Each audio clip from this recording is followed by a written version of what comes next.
What about Turkish-European Union relations? Turkey has strong aspirations of becoming an EU member. What do you think, or what is your government's stance on Turkey's membership to the EU? Well, on this question, I mean, it's something that Canadians follow very closely because the EU is one of our largest trading partners, as it is with Turkey. We're negotiating a comprehensive trade agreement with the European Union right now. And so its membership is, of course, something that we observe with great interest. Ultimately, the question of Turkey's membership in the EU is a question for the EU and Turkey to resolve. I think it's entirely natural that Turkey and Turkish people aspire to closer relations with their major trading partner. I think it's a natural aspiration, and it's part of a trend of regional integration that's been taking place for some time. Canada, very early on, in terms of trade integration, signed a North American Free Trade Agreement involving the U.S. and Mexico. And we've seen really, really great benefits from that. So we completely understand what the benefits of regional integration are. You know, even with the WTO, negotiations in the Doha round have become difficult, and a lot of countries have turned to regional trade agreements to make things happen. So I think it's entirely natural for Turkey to want to accede to the EU, to see closer integration, and we watch with great interest where that moves. It's also fascinating to watch the Turkish opinion and how it evolves. It seems that it evolves with the situation, which is also natural. For Canada, Turkey's integration with the EU, and not only the EU but the rest of the region, is extremely interesting and useful for us. Canada counts Turkey as a valuable partner in the region, including in the EU.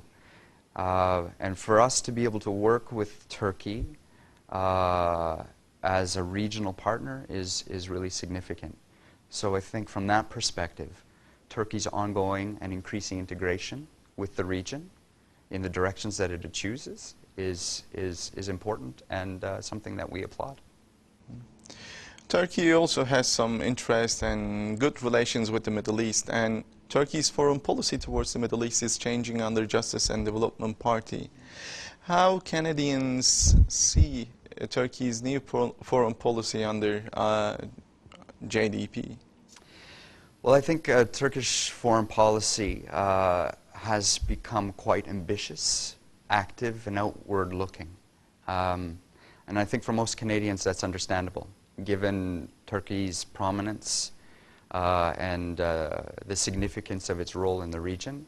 I think most Canadians can understand that Turkey would want to be an important player in the region.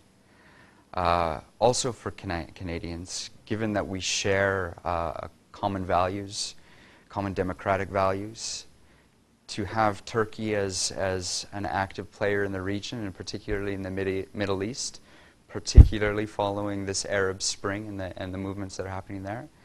Having Turkey as a voice for democratic development is something that most Canadians would genuinely appreciate and value. And I can tell you for Canada, having Turkey as a valued partner, a common G20 member, a member of the OECD and the OSCE, I think it's really important for us to partner with Turkey on our common interest in seeing the region develop in a positive, stable fashion. And so having Turkey as an active member here and supporting democratic movements, I think, is something that we all value. One problem that the Turkish government had with the Canadian government was over the issue of Armenian genocide. How can two countries overcome the difficulties created by this issue? The Armenian issue and the Canadian position on that is well known, and it's something that comes up on a regular basis, and we understand that. Though the Canadian position is clear, it's also clear to us that it has no impact on our relationship with the modern Turkish government and modern Turkey. We have the utmost respect and admiration for Turkey and the Turkish people and the endeavor of building the nation that has been built here in Turkey. And our position on the Armenian issue does not influence that. So I think from a Canadian perspective, we want to move forward on developing the relationship. There's been no better time for us to have a close relationship. Economically, as we've discussed, our two countries have weathered the first storm of the economic crisis very well. We have an example to play, or example to show the rest of the world. And our continuing partnership and dialogue is something that can also provide a dialogue or an example for the rest of the world. So I think it's important for Canadians to move forward with Turkey on a solid footing. There will always be issues on which we don't agree or don't see eye to eye. And I think the strength of our relationship shows that we can move forward, even though there may be sensitive issues that we do not necessarily have a common view on. Mm-hmm. As economic and cultural relations improves, I think we will leave this issue behind. And maybe education or educational exchange programs would also help us to, improve our relations. What opportunities do you have in Canada for Turkish students? I know Canada has some of the best universities in the world. What would you say to some of our Turkish students, audience from that part of Turkish society? Well, we have a number of a growing number of Turkish students studying in Canada and looking to Canada to study. I'm struck and have been for some time about the emphasis that Turkish people put on education and seeking a better education, a wider point of view is completely natural, and Canada offers a terrific destination for Turkish students. It's affordable. The quality of education, no matter where you study in Canada, is among the highest in the world. And so we want to promote further those kind of linkages. One area I think that's underexploited in education is vocational training. We have Canadian colleges like Centennial College with a presence in Turkey, looking to not only attract students, but build partnerships and capacity for vocational, technical, and trades-related education. That's something I think that Canada has great experience in as well, and is something that we'd like to export and set up partnerships with Turkish institutions. And education not only contributes a great deal to our economy. In Canada, I think $5 billion annually is contributed to the economy through education. But it also creates a basis of understanding. And when I meet Turks who've studied in Canada, we have an instant connection.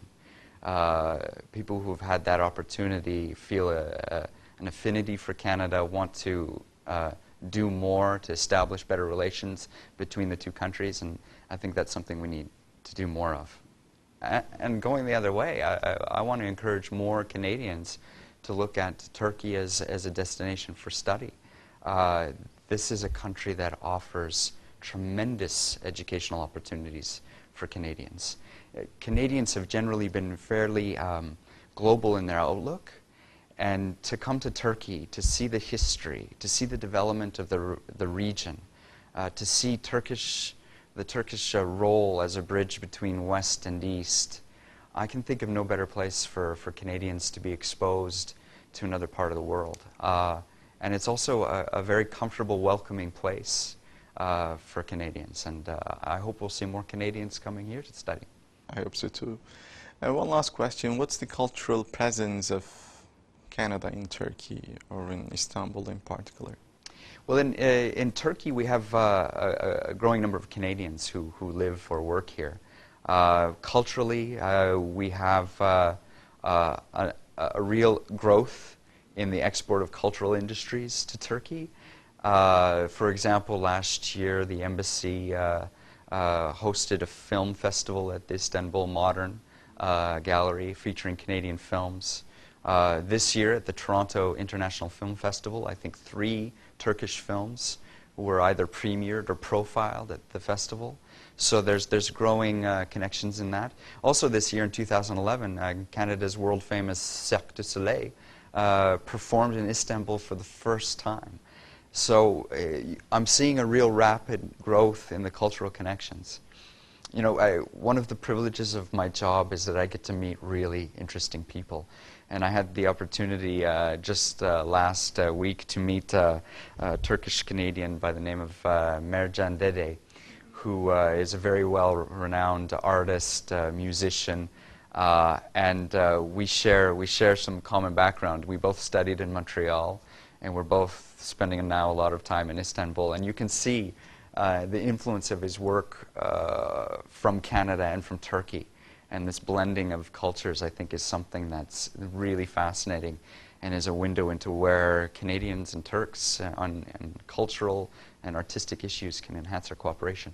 So my hope is that with a presence here now in Istanbul, we'll be able to facilitate more dialogue, more cultural exchanges, and see more of this kind of innovative connection between our two countries. There's, I think, a perception in Turkey about what Canada is, and some of it's well-founded. The natural beauty of Canada, the wide open spaces, our forests. But what's probably less well understood is the entrepreneurial spirit of Canadians, our ability to innovate, our multiculturalism. And so our presence here in Istanbul, I hope, will help introduce to Turkish citizens and to people in Istanbul all that Canada has to offer. And the trend that we see of growth in the trade relationship, in the cultural connections, will continue even faster than it has in the last few years. Mr. Style, this brought us to the end of our program. Thank you very much indeed for joining us. It's been a pleasure. Thank you very much. This was the Diplomats. Today my guest was Mr. Shaun Style, Canadian Consul General in Istanbul. Thank you very much for watching us.